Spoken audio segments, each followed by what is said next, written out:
It wasn't the chandeliers or the imported orchids that caught my eye when I walked into the Somerset ballroom that morning. It was her voice, sharp, commanding, echoing across the marble floor like she owned every inch of it. Tinsley Calder, dressed in head-to-toe white like some kind of bridal influencer, stood in the center of the room waving her arms at my staff as if they were stagehands in her personal production. A young server passed by with a tray of wine glasses. She snapped her fingers, not even looking. "You there! Those glasses are all wrong. Where's the imported crystal I requested?" She spun around dramatically, her eyes scanning the space, and then they landed on me. For a moment, she paused, lips parting in confusion, and then came the smile, not the warm kind, the kind that pulled at the corners of her mouth like a mask she wore too often. "Oh, my God," she said, pointing at me with manicured fingers. "Can someone get security? There's a homeless woman standing in my event space." My staff froze. The violinist doing sound check actually stopped mid-note. A beat of silence wrapped the room. I didn't speak. I didn't move. I just stood there, perfectly still in the hotel I had built from scratch, brick by bloody brick. The same hotel she had somehow managed to book behind my back, using a third-party vendor, with a fake name on the contract. "She's not supposed to be here," Tinsley added, louder this time, her voice rising into a pitch that bordered on theatrical. "Get her out." One of my newer employees took a cautious step forward, clearly unsure. "That's Miss Calder," he said quietly. Tinsley blinked. Then she laughed. "No, sweetheart," she said, brushing her hand through the air like swatting a fly. "Vivian Calder doesn't dress like that. Well, she lives in that sad little house by the vineyard, drives that dusty car. You really think she owns this?" She spun again for effect, arms wide, like a magician revealing a trick. That was the moment, the one I should have screamed, or maybe cried, but instead I smiled. A small, sharp smile only I understood. Because while Tinsley performed for her imaginary followers, while she basked in attention that didn't belong to her, she had no idea that she'd just made her final mistake. She wasn't trespassing in a hotel. She was trespassing in my story. 1 week earlier, the sun in Napa hung low behind the rolling hills when I pulled into the driveway of my parents' house. The vines across the valley had just begun to bloom, thick with the scent of springtime and a kind of memory I had long tried to forget. The porch light flickered like always, never fixed, always ignored, and for a moment I considered staying in the car. But guilt is a stubborn thing. It doesn't wait for a better time. It just calls and you answer. The front door creaked open before I knocked. My mother stood there in a silk blouse 2 sizes too tight, her smile stretched thin like icing over a dry cake. "Vivian, honey," she sang, kissing the air near my cheek. "Still wearing black, I see. You know, a little color wouldn't kill you." I forced a smile. "Hi, Mom." The smell of baked ham and something burnt wafted through the house. My father was already at the dining table, hunched over his plate like it held a secret. He didn't look up. "Dad," I offered. He grunted. That was more than usual. Then I saw her, Tinsley, draped across the love seat like a model mid-shoot, legs crossed, phone tilted just right to catch the light. Her hair was pulled back in a perfect bun, skin glowing with something that didn't come from genetics. "Well, well," she said, standing with a slow, practiced grace. "Look who finally decided to show her face. The elusive vineyard recluse returns. Did you finish alphabetizing your spreadsheets? Or did your calculator break?" I didn't respond. I just stepped around her and sat at the table, across from an empty chair. The dining room was too quiet, the kind of quiet that only happens when a family is pretending. Mother poured wine without asking. Dad kept eating like chewing fast would get him out sooner. And Tinsley, of course, snapped a selfie mid-meal, adjusting her phone angle so my face didn't make the frame. I should have left. But instead, I picked up a piece of bread and tried to believe that this was just another dinner. Then Tinsley clinked her glass. I have something to share, she said, beaming. My 33rd is coming up, and I've decided it's going to be iconic. Kardashian-level iconic. I sipped slowly. I found the perfect rooftop in the valley, she continued. Champagne wall, live jazz, drone footage, even a horse-drawn carriage. Think Paris, but warmer and with better lighting. She paused, letting the room fill with her fantasy. Total cost? Just under $180. I nearly choked. She turned to me, her voice smooth as poison. And you, big sister, get to make it happen. I mean, come on, it's not like you're doing anything real with your money. The room went silent. Even the old clock on the wall seemed to hesitate. I looked at Mom, waiting for her to intervene. She tilted her head. Sweetheart, it really would mean a lot to Tinsley. You've been so blessed lately. Isn't it time you gave a little back? Dad didn't say a word, didn't even blink. That was when it hit me. Not like a revelation, but like a quiet truth finally surfacing. I wasn't family. I was funding. I drove home without turning on the radio.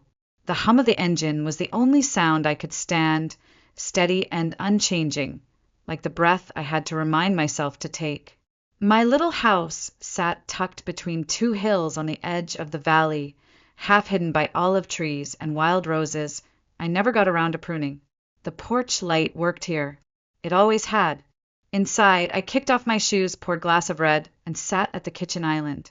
No music, no TV, just silence, the kind that stretches out like a blank page and dares you to write something on it. My laptop blinked at me from across the counter, waiting for me to pretend everything was normal. Then my phone buzzed. Aina, check Tinsley's Instagram. I hesitated for exactly 3 seconds before unlocking the screen. And there it was, a video story, a split screen. On the left, Tinsley, wrapped in a designer robe, sipping champagne and laughing with her event planner. The lighting was golden, the music soft and smug. On the right, a video of my car pulling into my driveway. My old Volvo, paint slightly faded from too many summers under the sun. Windows down, my hair pulled back, no makeup. The caption read, "When your rich sister lives like she's in witness protection." I stared. The comments were already rolling in. At least she's not pretending to be someone she's not. That house screams therapy bills. LMFAO, she drives that. My jaw tightened until I thought it might crack. I wanted to say something, to write a long, eloquent post about what it meant to build something from scratch, about nights spent with nothing but coffee and spreadsheets, about how every tile in that hotel had passed through my hands, every beam chosen, every flower planted with intention. But I didn't write a word. I just sat there, staring, as strangers laughed at a life they didn't understand, as my sister turned me into a joke for likes, as the girl I once shared a bunk bed with turned me into entertainment. She thinks this is about a birthday party. She has no idea what she just started. 2 days passed. I ignored every call, every text. Aina even offered to take my phone and throw it into the Napa River, and honestly, I almost let her. But instead, I shut off notifications and buried myself in zoning permits and vendor invoices. I worked like a woman, trying to sand down the edges of her rage. And still the video stayed up. Still the likes climbed. Still, people who didn't know my name reposted it with laughing emojis and hashtags. Aina tapped her fingers on the conference table. She's not going to stop. I know, I said, but she's not the one I'm worried about. She raised an eyebrow, but I didn't explain. Not yet, because I'd seen it coming, not all at once, but in slow pieces, like a leak behind drywall. And now the wall had cracked, and behind it rot. That afternoon, the sky over Napa dimmed behind a layer of silver clouds. I was reviewing vendor contracts when I saw the outline of a woman through the frosted glass of my office door. Familiar posture, too familiar. My stomach sank. Celeste Calder never made appointments. She breezed in like wind through an open gate, arms full, perfume arriving 3 seconds before her. "I thought I'd stop by," she announced, placing a Tupperware of banana bread on my desk. "Still no receptionist? You really ought to make this space more welcoming." I looked up from my screen, forced a smile. "Hey, Mom." She sat down like she owned the chair. "You work too hard," she said, already scanning the room. "Just like your father used to, though he was never great with money. You get that from me." I said nothing. Through the glass wall, I could see Aina watching from the hallway. I didn't signal her in. I knew this one I'd have to carry alone. Then my mother reached into her handbag and pulled out a cream envelope. "I brought something for you to look at," she said lightly, as if it were a birthday card or a brunch menu. I opened it slowly. It was a printout, a budget breakdown. At the top, Tinsley Calder's 33rd birthday Napa Valley Estate event. Midway down, highlighted in pink, venue contribution. Vivian Calder, $180,000. Confirmed. My throat went dry. "Confirmed," I said, my voice sharper than I meant it. Celeste didn't flinch. "Sweetheart," she said calmly, "let's not make this harder than it needs to be. You know Tinsley doesn't have that kind of money. And your father and I, well, we're on a fixed income now." "She humiliated me," I said, jaw tightening, "publicly, on purpose." "She was being playful," my mother replied. "She mocked my life. She's going through a phase." I stared at her. "You're really asking me to pay for the person who used me as a punchline?" "I'm not asking," she said. I blinked. "I'm showing you the plan. You've always been the responsible one, Vivian. This is just what's expected." There it was again. That word. Expected. Not requested. Not offered. Not discussed. Just assumed. I picked up the Tupperware, held it in both hands like a fragile thing. "Thanks for the bread," I said flatly, handing it back across the desk. She looked genuinely surprised. Hurt, even. Like I'd slapped her. "Don't be like this, Vivian. You're making it so dramatic." "I think you've confused the definition of that word," I said. She stood, smoothing the front of her blouse like she'd just closed a deal. "Let me know if you want the planner's contact. You're going to love her. Very boutique." Then she turned and walked out, leaving behind the faint scent of roses, guilt, and entitlement. I didn't tear the envelope. I didn't scream. I just stood at the window, watching the vineyards sway in the wind, jaw locked in place. They didn't ask. They assumed. They never ask. That night, I didn't turn on the lights. I walked through the house with only the low glow from the hallway sconce. The envelope still sat on my desk, unopened now, but not unread.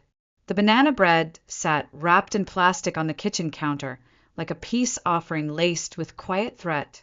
I poured another glass of wine. My hands were steady, but my chest ached like something had been pressed down on it all day. I tried to work, lease renewals, payroll schedules, event permits, but my fingers wouldn't move. My eyes stayed fixed on the screen until the letters blurred. Then, like smoke curling through a crack in the wall, the memory crept in. I was 10. The hospital sheets were thin, itchy against my legs. Machines beeped softly beside me. I'd caught some kind of virus that flattened me for a week.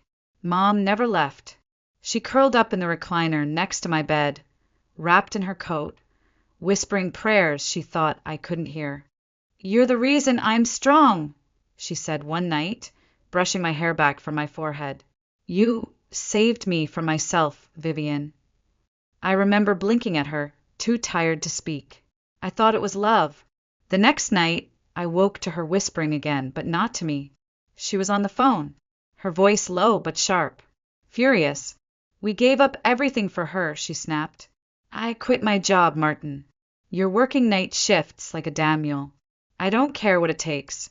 We are not leaving her in some god-awful facility." She paused, then added, "She's all we've got now, so she better be worth it." Then she hung up, and when she turned to me again, her smile was back. Soft, warm, like the words I'd just heard weren't real. "We gave up so much for you, sweetheart," she said. "Just promise you'll never forget that, okay?" I was 10, and I nodded, because I didn't know any better. I thought that was devotion. I didn't understand that it was a contract. Back in the present, I opened the freezer, slid the banana bread inside between the frozen peas and an old bottle of vodka. Closed the door, like sealing a tomb. "I'm not your debt to collect," I whispered. "I'm not your redemption story." I didn't cry. I didn't smile. But for the first time in a long time, I felt something solid under my feet. Like the ground had stopped shifting. Like maybe I wasn't the broken one. I used to think being needed meant being loved. Now I'm not so sure. The next morning, I was at my desk before dawn, the vineyards outside still cloaked in shadow. I hadn't slept, not really, but for the first time I felt awake, alert. Something had shifted in me, a clarity that sliced through doubt like a blade through silk. My inbox blinked impatiently with unread emails, client inquiries, vendor confirmations, requests for tastings. But none of it seemed important now. I was staring at the screen, eyes narrowed, when Aina walked into my office holding a thick, cream-colored envelope. "Courier dropped this off," she said, setting it down carefully as if it might bite. "From Tinsley's fiancé's assistant. Marked urgent. Addressed to you personally." I didn't speak as I opened it. Heavy, embossed paper, gold trim. The kind of document made to impress or intimidate. My fingers stilled as I read. "Family Contact assumes responsibility for all unpaid balances, fees and penalties, including legal and collection costs." I laughed. Short, dry. She really thought I wouldn't read this. Aina crossed her arms. "She thought guilt would sign it for you." My hand tightened on the contract, not enough to wrinkle it, just enough to feel its resistance. I stayed quiet, staring at the bold print. Anger surged through my chest, not hot, but cold and precise, like the edge of a knife left in ice. Slowly, deliberately, I slid the entire packet into the bottom drawer of my desk. Aina raised an eyebrow. "You're keeping it?" "Evidence," I replied calmly. She handed me the weapon herself. "Let's keep it sharp." I opened a fresh email, addressed it clearly to Tinsley's fiancé's assistant, and typed just one line. "Unsolicited contracts will not be acknowledged. V." Calder! I hit send without hesitation, my heart steady.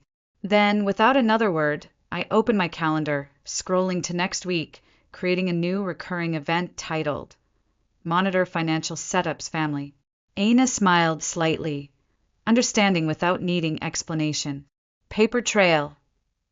"A mountain," I answered softly, returning her gaze. It wasn't revenge, not yet. It was simply strategy, the first move on a chessboard they didn't even know existed. I leaned back in my chair, watching the vineyards slowly brighten as the morning sun broke over the hills. The world outside kept moving, unaware of the silent war beginning in a quiet hotel office in Napa. This wasn't about family anymore. It wasn't even about the money. It was about finally drawing the line between what they expected and what I was willing to give. And this time I was done giving quietly. Saturday morning broke, gently over Napa, sunlight spilling softly across Somerset's elegant facade. Everything felt quiet, almost serene, but inside, a storm was already brewing. I stood at the reception desk, eyes scanning the morning's bookings, when Aina rushed over, her face clouded with worry. "Vivian," she said, voice tense, "did you authorize a private event next weekend?" "No," I replied slowly. "I haven't touched next weekend's calendar."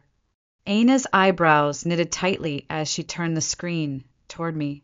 My eyes froze on the entry, marked clearly, client name, SC3. My stomach twisted into a cold knot. "She wouldn't," I whispered, more to myself than Aina. Aina tilted her head. "She might."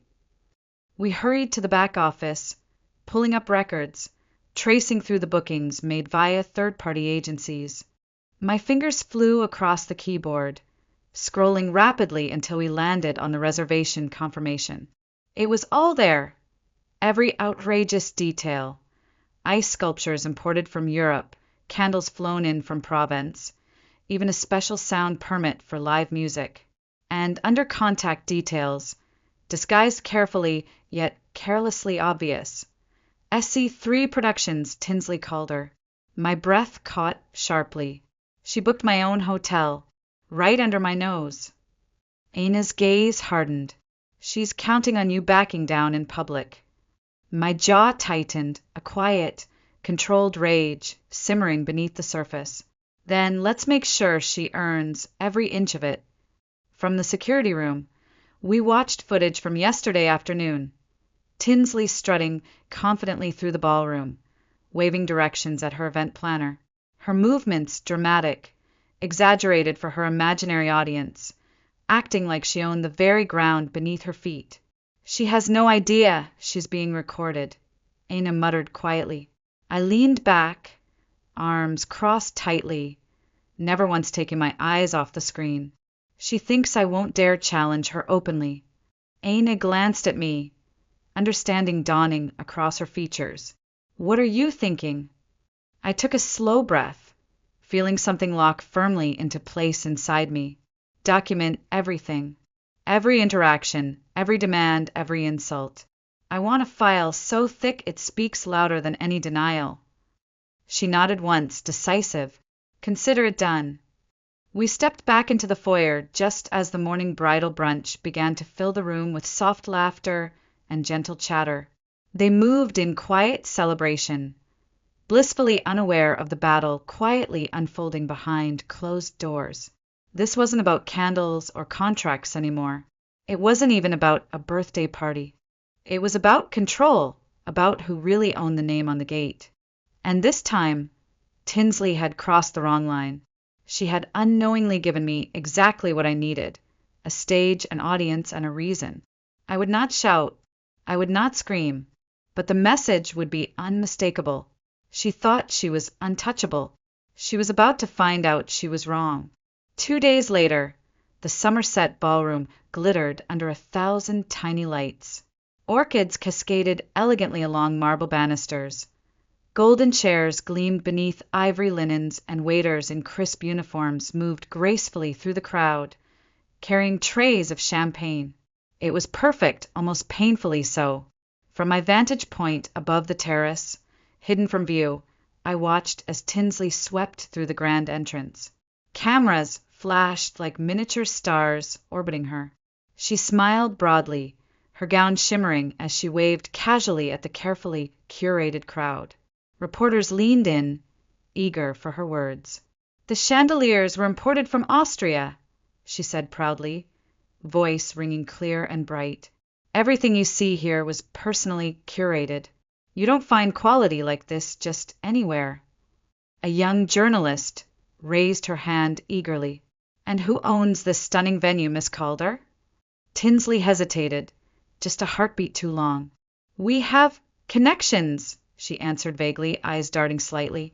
Let's just say the owner prefers discretion. That was my cue. I adjusted the cuffs of my navy blazer, straightened my spine, and walked down the grand staircase. Each step calm, deliberate, undeniable. Heads began to turn, whispers following in my wake. Tinsley's confident posture faltered, eyes widening slightly as I approached.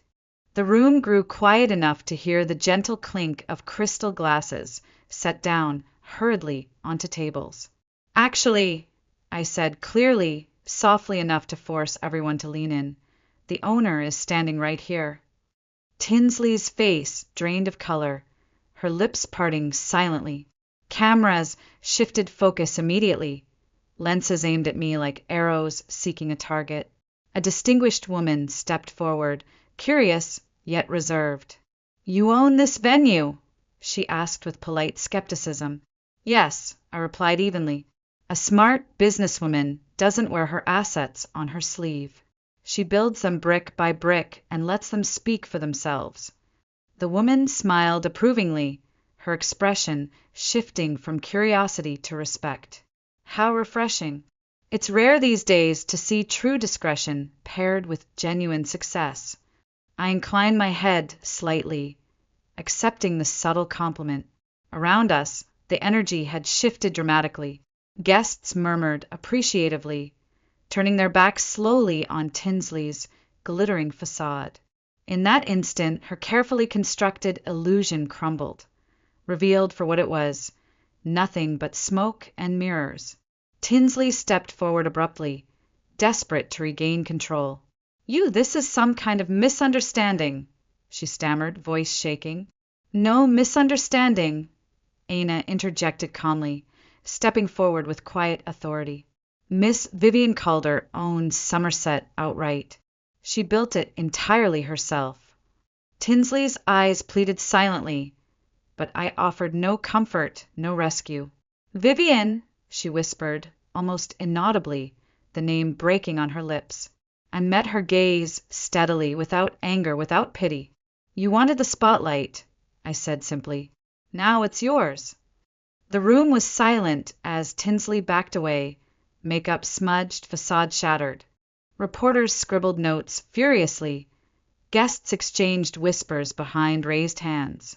I turned slowly toward the crowd, composed and unshakable, feeling their respect like sunlight warming my skin. I hadn't needed revenge. The truth had done it for me. Later that night, I returned home and turned off every light except the soft glow above the kitchen sink. Shadows filled the house, comforting rather than empty. The silence felt different now. It wasn't the kind that choked you, but the kind you chose, the kind earned by walking away clean. As I poured myself a cup of tea, the phone buzzed softly against the counter. The caller ID read Dad. For a moment, I considered ignoring it, but something urged me to answer. When I picked up, his voice came through hesitant, weary. Vivian, he began carefully, like stepping onto thin ice. Your mother is upset. I didn't respond. He took a shaky breath. We just want the family to stay intact. Intact? I echoed softly. It's never been intact, Dad. It's been built around Tinsley like a house of cards. He didn't deny it. Silence filled the line again, heavy and fragile. Finally, I spoke gently. I'm not angry anymore. I'm just done. You don't mean that, he whispered. I do. I hung up gently, sliding the phone into the drawer beside the sink, closing it like sealing a quiet goodbye. The distant lights of Napa blinked softly outside the window, small islands of warmth in the darkness. Music drifted faintly from a vineyard tasting room down the road, melancholy and comforting. I stood still for a long while, feeling something new and unfamiliar settle deep within my chest. Not sadness, not joy, just a steady, quiet sense of freedom. My phone buzzed again, a text this time. My hand reached out slowly, half expecting another argument. But instead I found a message that stopped me cold. You were right. I should have stood up. I'm sorry, Dad. I read it 5 times. Then, slowly, deliberately, I deleted it. But as I did, a quiet smile touched my lips. It wasn't forgiveness exactly, nor was it bitterness. It was simply acceptance, something lighter, clearer, sharper. I used to think revenge would taste sweet, like victory or triumph. But it didn't. It tasted like this, a peaceful, quiet exhale, releasing years of guilt that were never mine. Somerset continued to thrive. Bookings flooded in faster than ever before, news outlets sniffed around for interviews, and Aina joked that we'd soon need another location just to handle demand. And yet, none of it felt frantic anymore.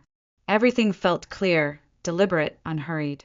Late that night, out of sheer curiosity, I checked Tinsley's social media. Her latest video was muted, stripped of the glamour she once wore like armor. No filters, no background music, just raw silence. I didn't watch all of it, not because I couldn't, but because I didn't need to. I closed the app, turned my phone face down, and took another sip of tea. Maybe that was the real revenge, not winning, not defeating someone else, but choosing myself quietly without explanation. Maybe peace isn't when they finally treat you right. Maybe it's when you start treating yourself like you matter. sitting alone in the soft darkness of my kitchen. I let the silence wrap around me like an old, familiar blanket. The teacup had long since cooled in my hands, yet I held on to it anyway, absorbing its comfort. Outside, Napa slept under a moonless sky, vineyards resting quietly, waiting patiently for dawn. In the calm stillness, I finally understood something that had eluded me my whole life. It wasn't the betrayal or humiliation that had hurt most. It wasn't the way they'd turned my life into a punchline, or even how they'd tried to rewrite my story without my consent. No, it was how easily I'd allowed it. How I'd carried guilt that never belonged to me, paying debts I never owed, chasing acceptance I never needed. All these years, I'd mistaken being needed for being loved, trading my peace for their approval, never noticing that the price kept rising, while my value seemed to shrink. But not anymore. My fingers reached slowly for the drawer beside the sink, pulling out my phone. One more time, I opened the message Dad had sent earlier, the apology he'd never before offered. "You were right. I should have stood up. I'm sorry."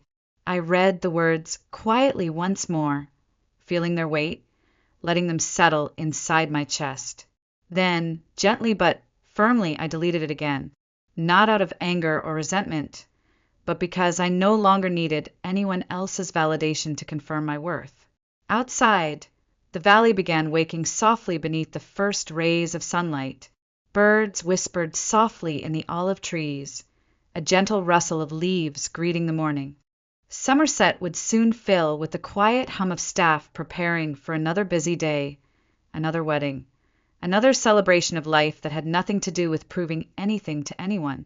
And that was the victory, the quiet kind, the kind that doesn't demand applause or validation, the kind found in small gestures, in moments spent alone, realizing you're enough. I stood slowly, rinsing the empty cup in the sink, watching the water spiral gently down the drain. If there's one thing I've learned through all this, it's that peace isn't loud or dramatic. It's quiet, subtle. It comes not when the world finally decides you matter, but when you decide that yourself. Maybe you've carried guilt too, debts of gratitude placed on your shoulders without your permission. Maybe you've stood quietly while others rewrote your story, but the pen is still yours. It always has been. This isn't just my truth. It's yours too. Have you ever carried guilt that was never yours to begin with? Tell me in the comments. I want to hear your truth. And if this story resonated with you, type 1 or let me know where you're watching from. If it didn't connect, that's okay. Drop a comment and share why. Was it the message, the pace, or the ending? Because here's the truth. Peace doesn't arrive when others finally see your worth. It arrives the moment you do. And that, my friends, is the sweetest revenge of all. The evening began with dazzling lights and fake smiles.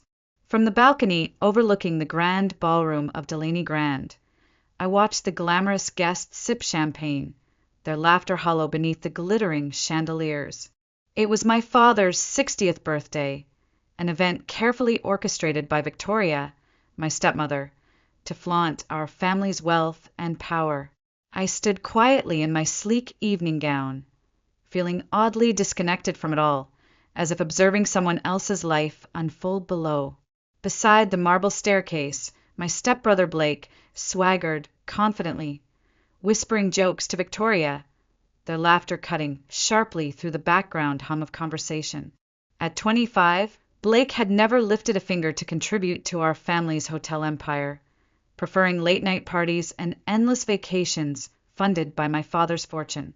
But tonight, an unsettling anticipation hung thick in the air.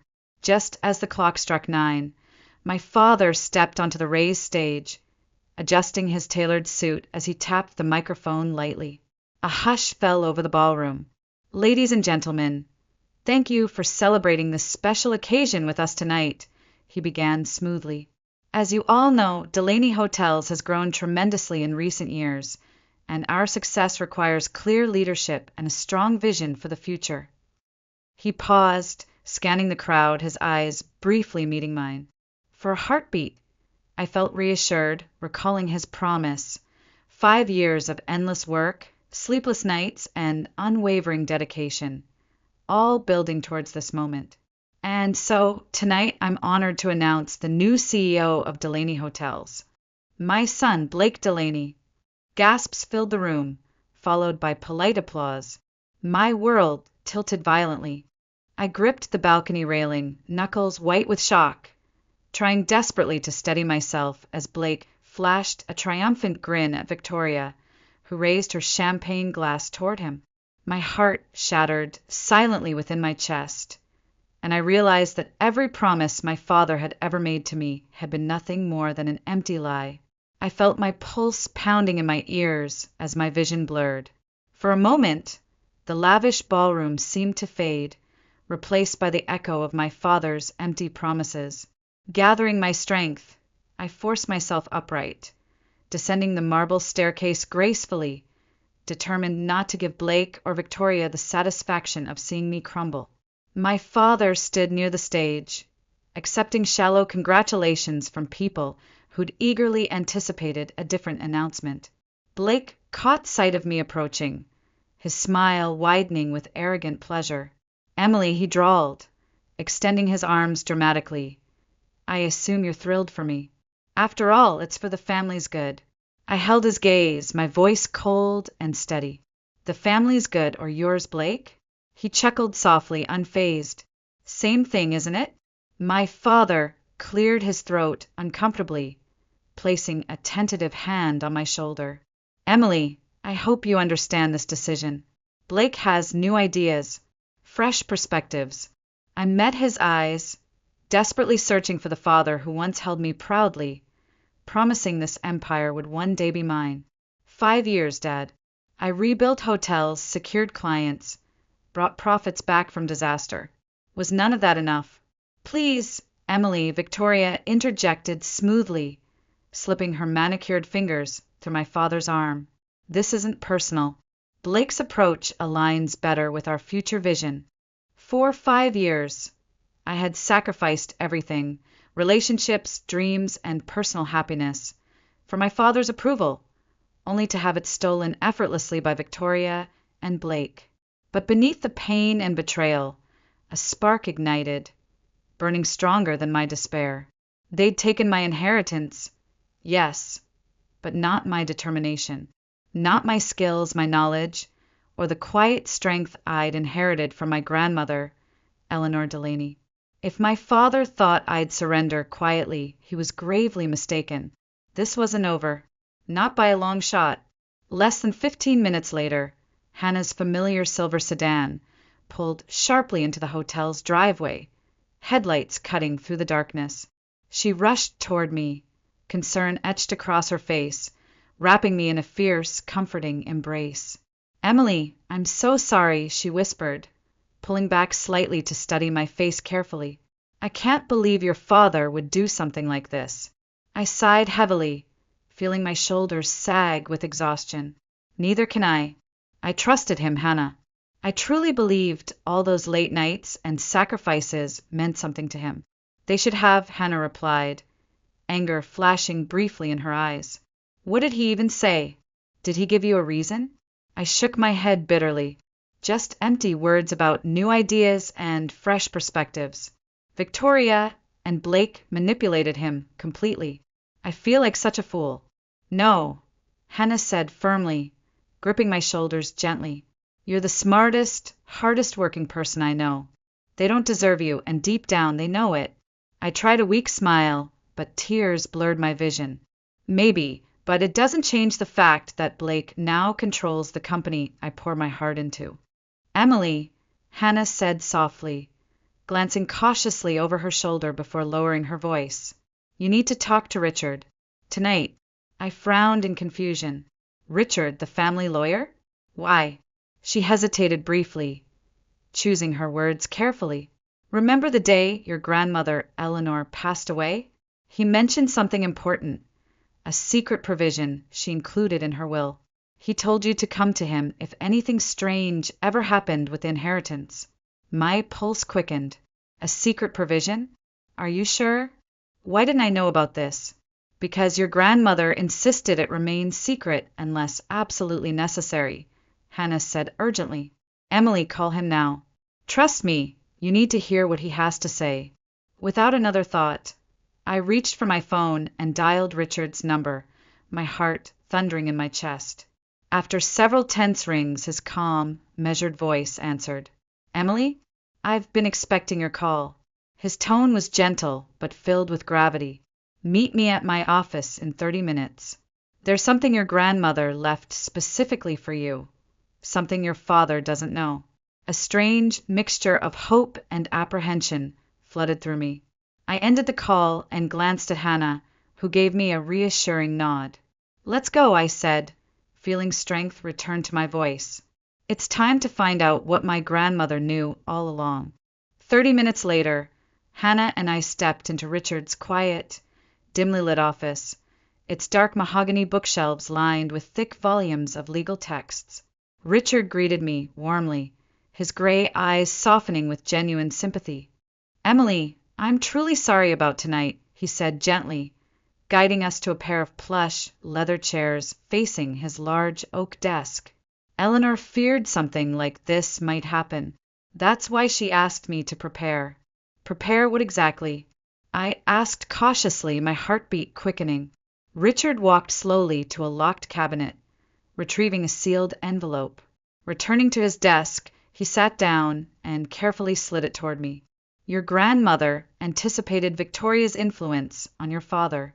She knew Blake would never earn the empire, but she also understood your father's blind spots when it came to Victoria. So she took precautions. I picked up the envelope with trembling fingers, feeling its weight more heavily than mere paper should allow. I carefully broke the seal, removing a folded document that bore Eleanor Delaney's unmistakably elegant handwriting. My dearest Emily, if you're reading this, then my fears have come true. You've lost your rightful inheritance to manipulation and betrayal, but it is not the end. I've left you something that can't be stolen so easily. My eyes flew upward, meeting Richard's steady gaze. What exactly is she referring to? He smiled softly, leaning forward slightly.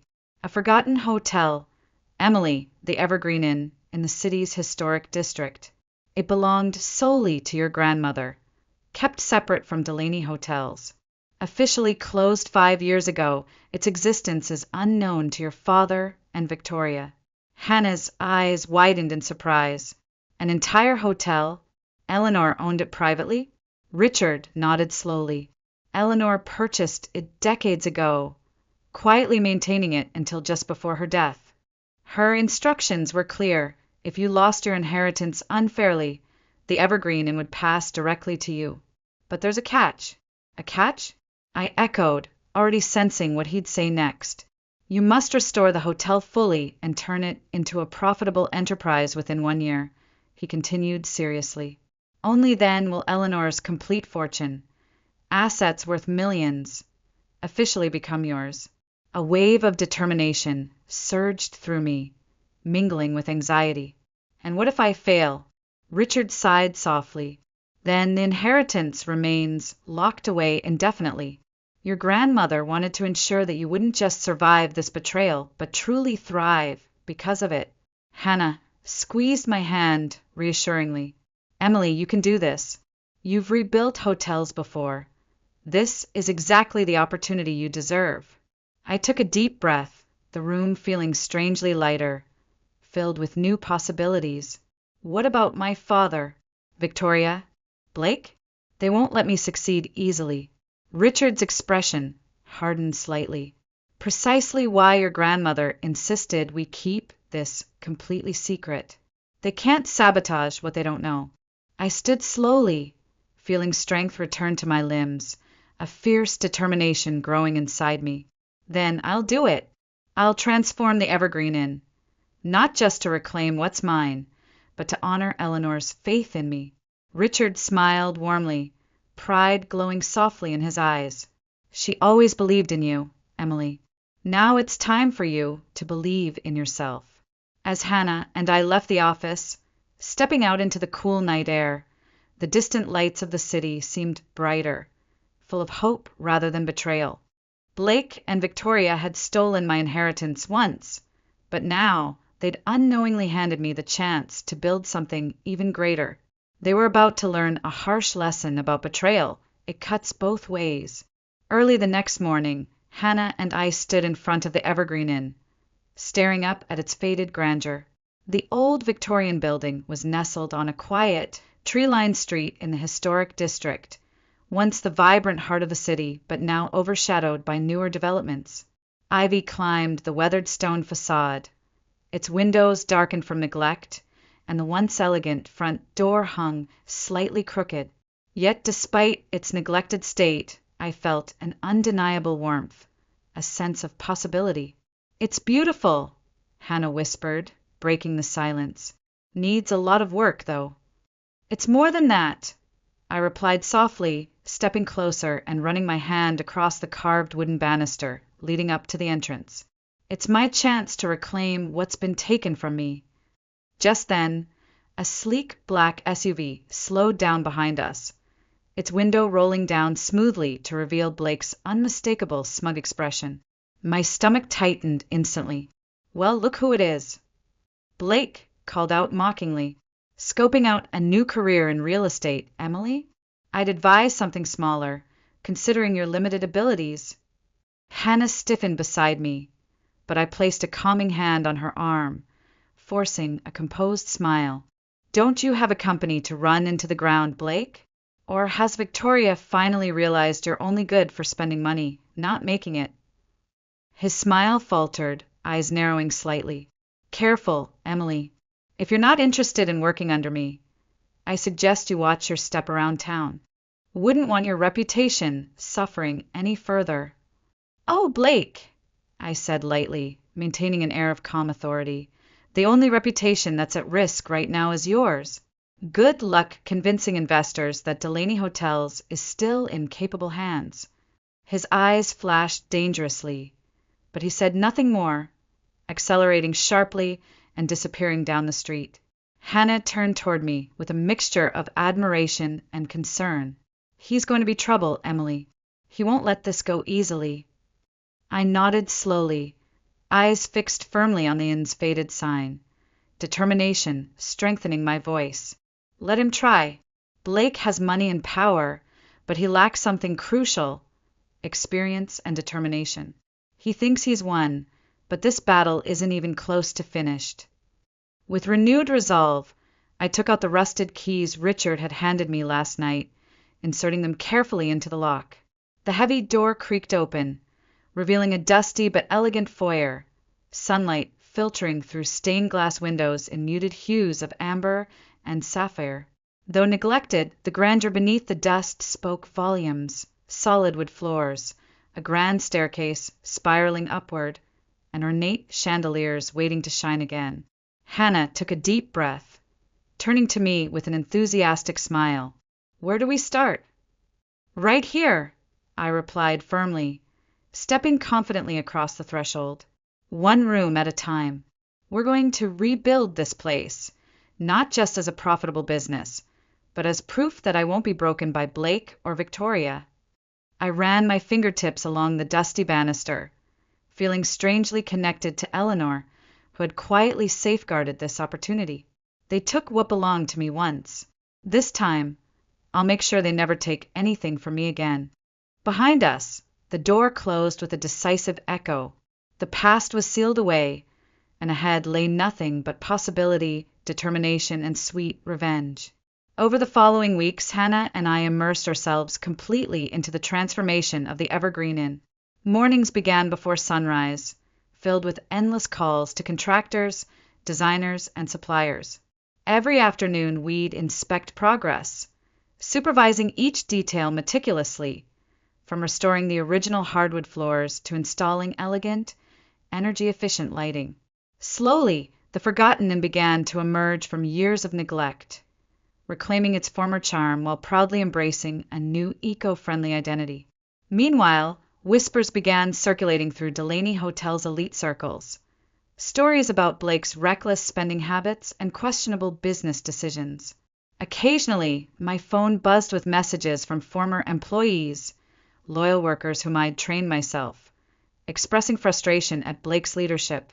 I resisted responding, determined to stay focused on my own path, letting the truth reveal itself without my interference.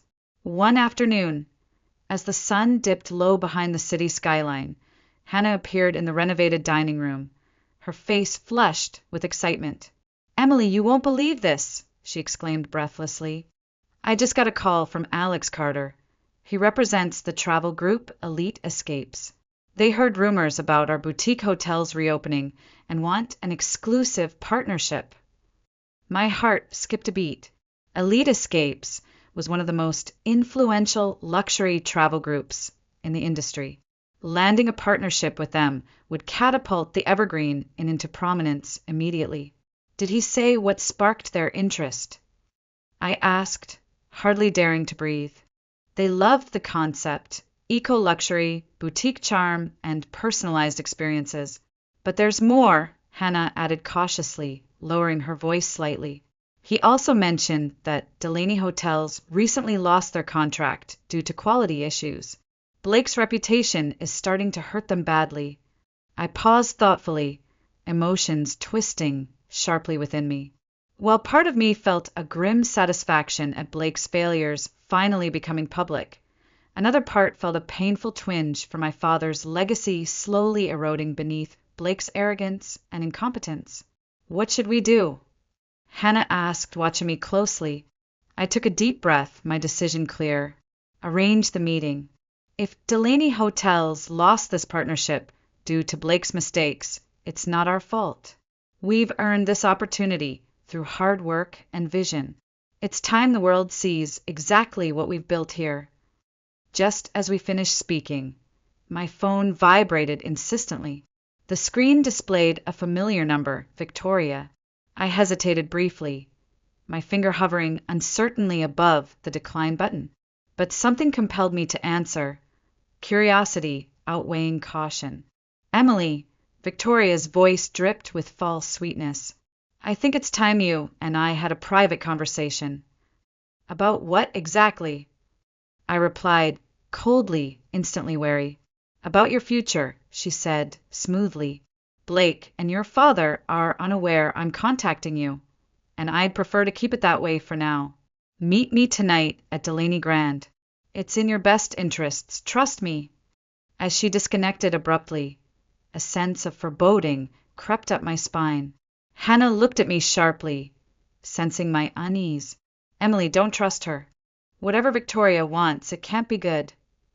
"I know," I admitted quietly, staring out the inn's restored windows into the deepening twilight. "But maybe it's time to confront her head-on. She betrayed me once. This might be my chance to turn her own game against her." I glanced around at the beautifully transformed Evergreen Inn, strength surging through me again. Victoria had manipulated my father, stolen my inheritance, and nearly broken me. But now the balance of power had shifted. Tonight, I'd make sure she finally understood exactly who she was dealing with. That evening, the Delaney Grand felt colder than I remembered. As I entered the lavish hotel lobby, memories of betrayal rushed back, echoing in the empty halls. Victoria waited in a private corner near the grand piano, dressed impeccably in deep burgundy silk, her expression unreadable beneath the elegant facade. "Emily, I'm glad you came," she began smoothly, gesturing gracefully for me to sit across from her. "I assume you're aware of the recent troubles Blake's been facing." I settled into the chair opposite her, maintaining my composure. "Blake's incompetence isn't exactly news. Why are you suddenly concerned?" Victoria's lips tightened briefly, betraying a rare moment of genuine frustration. "Because his mistakes are beginning to threaten everything your father worked for. Clients are abandoning us, investors are nervous, and your father is finally realizing his error." I tilted my head slightly, studying her carefully. "So you invited me here secretly to, apologize? Admit you were wrong." She laughed softly, humorlessly. "Hardly. I invited you here because we both know Blake's days as CEO are numbered. Your father regrets his decision. He's quietly searching for ways to correct the situation without humiliating himself publicly. And let me guess, you want my help cleaning up the mess Blake made? I interrupted sharply, barely concealing my disgust. Victoria, you betrayed me. You manipulated my father and robbed me of everything I earned. Yes, she admitted coldly, dropping any pretense of charm. I did, and it worked until Blake ruined everything. Now we have a mutual enemy. Help me remove Blake, and I promise your father will give you back control. A bitter laugh escaped me, genuine and harsh. Control of what? A sinking ship that you sabotaged. She leaned forward, eyes sharp. You have the skills and connections to fix this. Imagine reclaiming the empire that should have been yours, proving everyone wrong. I shook my head slowly, suddenly seeing clearly the desperate cracks in her carefully crafted armor. You still don't understand, do you? I don't need your sinking empire. I've built something stronger, something that neither you nor Blake can touch. Her eyes narrowed dangerously. That little boutique hotel? Emily, don't be naive. You'll never survive against the Delaney brand, even weakened as it is.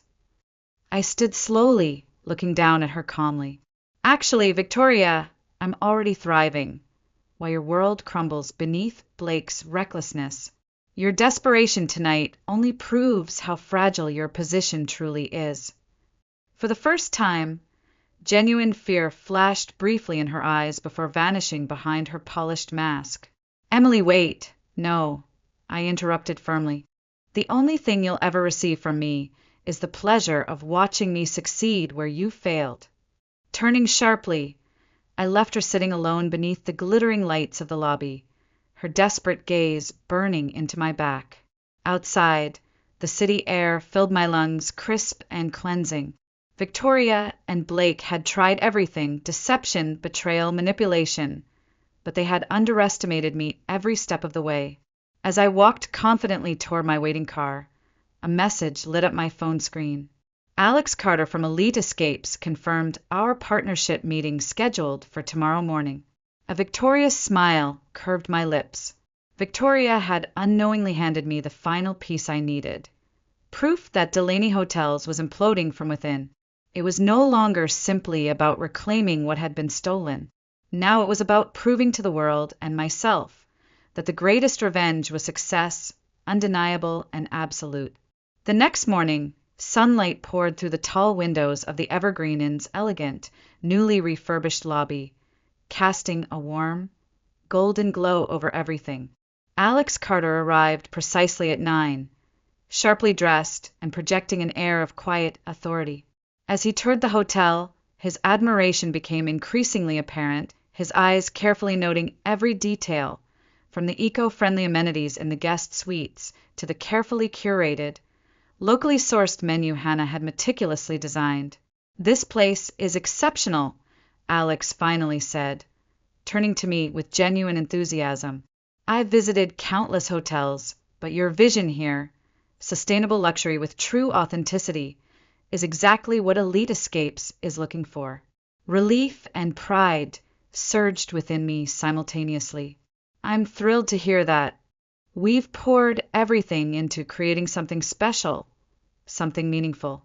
It shows. Alex nodded approvingly, pulling out a contract from his briefcase. With Delaney Hotels no longer meeting our standards, we need a fresh face to represent our brand. I'd like the Evergreen Inn to become our flagship partner for sustainable luxury experiences. My pulse raced as I accepted the contract, scanning quickly through the generous terms. Alex, this partnership could change everything for us. He smiled warmly. It's already changing the industry. Your grandmother would be proud, Emily. I paused briefly, surprised. You knew Eleanor? Alex's expression softened fondly. My parents stayed at this hotel during its prime years. Eleanor had a reputation, a remarkable businesswoman with extraordinary foresight.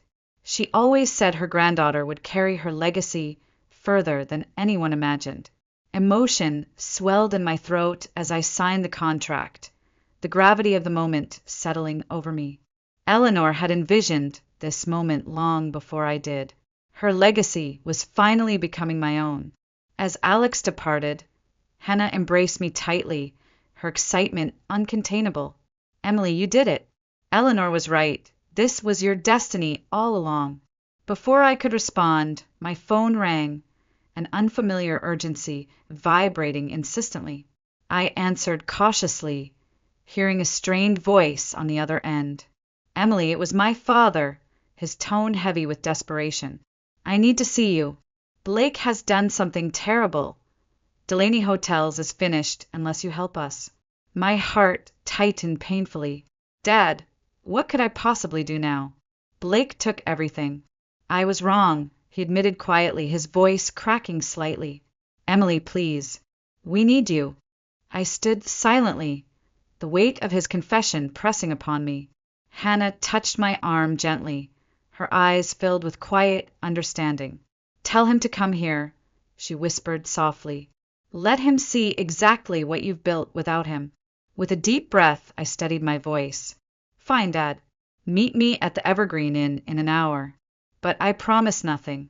Ending the call, I stared thoughtfully at the hotel around me, the masterpiece I had created from betrayal and loss. My father had chosen Blake once, believing him capable of greatness while discarding me carelessly. Now he would see firsthand the price of that mistake. But forgiveness would not come easily if it came at all. Exactly 1 hour later, my father arrived, stepping hesitantly through the front door of the Evergreen Inn. He looked older than I remembered, lines of worry etched deeply into his face, his posture lacking the confidence that had once defined him. Standing awkwardly near the lobby entrance, he took in the transformation I'd accomplished, awe and regret mingling painfully in his expression. "Emily," he began quietly, voice strained with genuine remorse, "you've done remarkable things here." I studied him silently, holding back a storm of conflicting emotions. "It's amazing what you can achieve when no one's actively sabotaging you," I finally replied, keeping my voice steady but cold. He flinched slightly, clearly wounded by my words. "You have every right to be angry. I allowed Victoria's ambitions and Blake's empty promises to blind me. I betrayed you, and I'm truly sorry." I hesitated, his apology catching me off guard, sincerity evident in every word. Yet the hurt still lingered sharply beneath my skin. "Dad, why are you really here?" I asked bluntly, unwilling to soften just yet. He sighed heavily, shame and weariness evident in his slumped shoulders. "Blake has destroyed everything. Financial irregularities, scandals involving guest safety, investors are fleeing. The authorities are involved now. We're facing bankruptcy within days." My heart tightened. This was far worse than I'd anticipated. "What exactly do you expect me to do? Fix the mess Blake created?" "No," he admitted painfully. "It's beyond fixing. But investors trust you. Your reputation is impeccable, Emily. If you publicly endorsed us, perhaps we'd have a fighting chance." I laughed bitterly, shaking my head in disbelief. "You want me to stake my reputation, the one you and Blake almost destroyed, on your sinking ship? Why should I help you now?" "Because Delaney Hotels was meant to be your inheritance," he said desperately, meeting my gaze fully. "Because I finally realized how wrong I was. Emily, I'm asking as your father. Please help us." Silence stretched between us, heavy and charged with memories. Finally, I shook my head softly. "Dad, you took away everything I'd worked for. You chose Blake, knowing exactly who he was. Now you have to live with those consequences." He nodded slowly, defeat settling in his expression. "I understand. You've built something extraordinary here, something I failed to protect. Eleanor was right about everything." He turned to leave, shoulders sagging in resignation. My heart twisted painfully, but I spoke again before he reached the door. "Dad, wait." He paused, turning back cautiously. "I won't rescue Delaney Hotels," I stated firmly. But when your company collapses, and it will, I promise I'll buy back the Delaney Graham myself. I'll rebuild it and name it after Eleanor. Your legacy won't end with your mistakes. It'll end with her strength, through me. A faint glimmer of pride lit his tired eyes. Eleanor Grand, he echoed softly. That's fitting. She would be proud of you. I nodded gently, my own emotions threatening to surface. She taught me how to turn betrayal into strength. I wish you'd understood that earlier. He left quietly, the heavy door closing softly behind him. Standing alone in the grand lobby of the Inn-eyed Resurrected, I felt a powerful clarity. My revenge was complete, not through anger, but through resilience. My grandmother's legacy was secure, and mine was just beginning. 2 months later, the inevitable happened. Headlines blazed across every major news outlet, announcing the collapse of Delaney Hotels. Blake had vanished overseas, desperately evading the authorities amid mounting criminal investigations. Victoria had retreated into seclusion, her influence shattered overnight. My father, meanwhile, remained behind to face the ruin, his once esteemed name forever stained by scandal and betrayal. True to my word, I quietly arranged to acquire Delaney Grand through a swift, discreet transaction.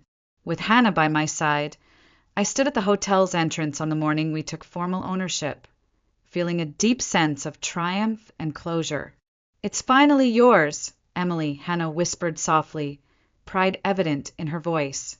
Everything you fought for. Not yet, I replied thoughtfully, tracing the elegant, faded gold lettering above the hotel's grand doors. This place needs a new name, a fresh start. Stepping forward decisively, I handed the new nameplate design to the waiting contractors, feeling an overwhelming surge of gratitude toward the woman who'd believed in me from the beginning, Eleanor Delaney. Within hours, Delaney Grand was replaced forever, becoming the Eleanor Grand, a symbol of resilience, determination, and justice. That evening, as the sun dipped low over the city skyline, I invited my father back, allowing him to see what had become of his legacy. He stood quietly, staring upward at the hotel's new name, tears welling subtly in his eyes. You did it, he murmured softly, voice thick with emotion. You've given your grandmother the legacy she deserved, the legacy I nearly destroyed. I studied him carefully, the bitterness that once consumed me now replaced by quiet strength. She gave me something far greater than money or power. She gave me a chance to discover what I'm truly capable of. He nodded gently, regret evident in every line of his face. Emily, I don't expect forgiveness, but I need you to know how deeply sorry I am for everything. I paused, the past replaying briefly in my mind, before extending a hand toward him with quiet grace. I won't forget what happened, Dad, but I won't let anger control me anymore, either. Eleanor believed that real strength lies in moving forward. Maybe we both need to remember that. He grasped my hand gratefully, his eyes glistening with unspoken relief. Together, we stood beneath the glittering lights of Eleanor Grand, each silently acknowledging the painful road we'd traveled separately, yet finally united by hard-earned wisdom. As night settled over the city, I stepped back inside my hotel, where guests already marveled at its elegant rebirth. Eleanor's portrait now hung prominently in the main lobby, her serene, confident smile reminding me daily of how far I'd come, from betrayal and heartbreak to resilience and redemption. My father left quietly, carrying the weight of his choices, but also newfound respect for the daughter he'd once so grievously underestimated. And for me, revenge had transformed into something far sweeter and more powerful. True fulfillment, born from strength and determination rather than anger and bitterness. In the end, my inheritance had never truly been about hotels or wealth, but about discovering the courage within myself to reclaim what was rightfully mine, my dignity, my strength, and my grandmother's legacy. And I knew, deep within my heart, Eleanor Delaney would have been proud. 2 years passed quickly, marked by growth, fulfillment, and profound clarity. Standing proudly at the entrance of the Eleanor Grand on its grand reopening night, I felt a deep, peaceful satisfaction radiating from within. Hannah stood beside me, radiant in her elegant gown, softly laughing with the guests who had come from across the country to celebrate our remarkable success. The hotel was filled with warmth, laughter, and genuine appreciation, a stark contrast to the cold, empty halls Blake and Victoria had created. Blake, I'd learned through whispers in the industry, remained abroad, living in obscurity, stripped of his status and privilege, haunted by the consequences of his actions.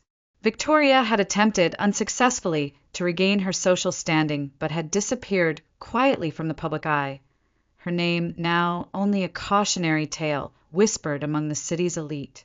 My father, humbled by his downfall, yet finding redemption in honest labor, had begun consulting small businesses, guiding others away from the mistakes he once made.